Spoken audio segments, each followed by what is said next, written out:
वसईत पुन्हा एकदा वॉशिंग मशीनने पेट घेतलेलं आहे आणि ही वॉशिंग मशीन पेटली आणि घरामध्ये संपूर्ण धूर झाला। यामध्ये कुठलीही जीवितहानी झाली नसली तरी घरातील सामानाचं मोठ्या प्रमाणावर नुकसान झालेलं आहे आणि आज संध्याकाळच्या सुमारास ही घटना घडली आहे। वॉशिंग मशीनचा स्फोट होऊन संपूर्ण धूर घरात पसरला। मशीन किचनच्या डक एरियामध्ये ठेवली होती आणि त्यामुळे ही मोठी दुर्घटना टळली। मात्र डकमधील ठेवलेलं सर्व सामान जे आहे जळून खाक झालेलं आहे। वसई पश्चिमेच्या स्टेला परिसरात ही घटना घडली आहे। स्टेलाच्या दोस्ती कॅरल 3 या इमारतीच्या ए विंगमधील रूम नंबर 601 थॉमस मॅथ्यू यांच्या घरी हा स्फोट झाला। घरात महिला होती, मात्र सुदैवाने यात कोणी जखमी झाले नाही। वसई विरार शहर महानगरपालिकेच्या अग्निशमन दलाच्या जवानांना तात्काळ तिथे पाचारण करण्यात आलं। त्यांनी संपूर्ण आग आहे आटोक्यात आलेली आणि सध्या आग विझलेली आहे। कूलिंगचं काम सुरू आहे, परंतु घरामध्ये जो डक एरियामध्ये जे सामान होते संपूर्णपणे जळून खाक झाले। याबद्दल आम्ही स्थानिकांशी माहिती घेतली, त्यांचं काय म्हणणं आपण ऐकूयात।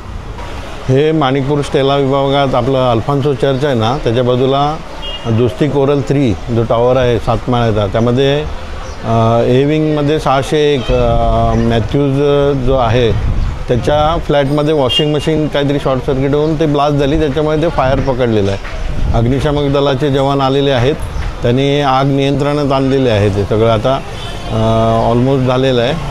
ते काहीतरी कामावरून आल्यानंतर त्यांना ते समजलं ते यामध्ये तर जास्त घरात एक लेडीज होती, ते मॅथ्यूज ज्या होत्या त्यांच्या हे होत्या, तर त्यांनी ते हे केलं। नंतर मग जवळचे जे आपले शेजारी जे आहेत कार्यकर्ते अंजा वगैरे, त्यांनी मला कॉल करून सांगितलं असं असं झालं। तेव्हा मी अग्निशामक दलाला कॉल करून लगेच बोलवलं। ते पण एक ज्यामध्ये येऊन त्यांनी लगेच आग विझवण्यात एकदम प्राबल्य दाखवलेलं आहे।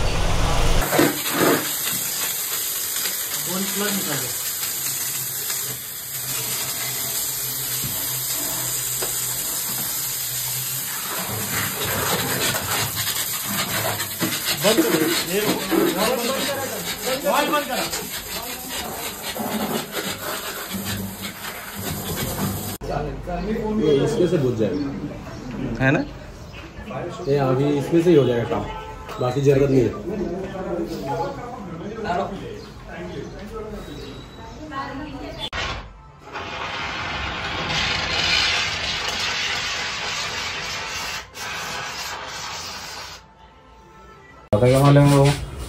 ये हो रहा है ना इन्वर्टर का, त्याला काय दिलेलं माहिती आहे काय? हे दिलेलं आहे, इथून पाणी मारत बस इथे काय नाही मिळत। वरूनच मारला ना तो खाली, तेव्हा याच्यातूनच मारला क्लिअर होऊन झाले। त्याच्यावर भिजून ठेव जरा, ते काय नको ते मशीन खराब होते। हे कॅम्प्युटरचे सगळे एक ते मशीन ही पण इन्व्हर्टर एकच तरी कलर बघ कलर। अरे हे यांना वापरायचंच नाही, यांनी वापरायला घेतलाय। वॉशिंग मशीनसाठी ठेवायला दिले थोडी एवढे वॉशिंग मशीन बंद केलाय ना समोरचा। हाँ समोरचा उघडा ठेवायला पाहिजे। वो बारिश में पानी आता रहता है, इसके लिए बंद किया है। कांच लगा दो ना उसको, बारी वाला दो ना उसको, टूटना चाहिए जब आग लगेगा तभी। हाँ वो है ना, ये अभी ये निकाल।